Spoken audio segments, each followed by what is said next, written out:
Simplifying radicals. To simplify a square root, find two numbers that multiply to the radicand where one must be a perfect square other than 1. Okay, 1 times anything is itself still, so you'd still have the same number. If it's a perfect cube you're going to simplify, you would find two numbers that multiply to the radicand, but now one must be a perfect cube.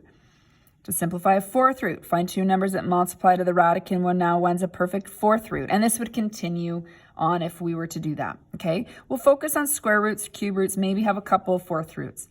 All right, so let's use the example 3a to review that. So this is a square root symbol. So I just sort of wrote out specific to this question.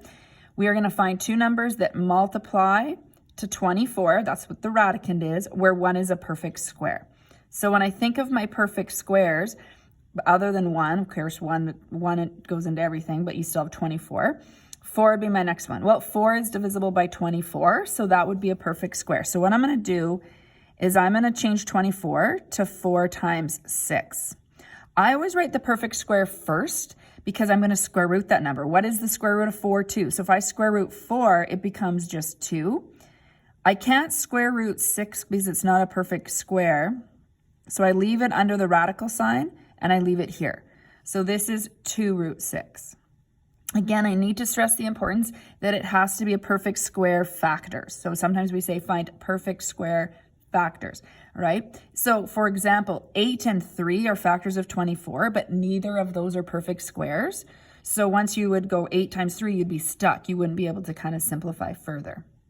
All right, just in terms of clarification, this right here, the question, when it's written under one radical only, is called an entire radical. This is the title of this actually lesson. It was entire and mixed radicals.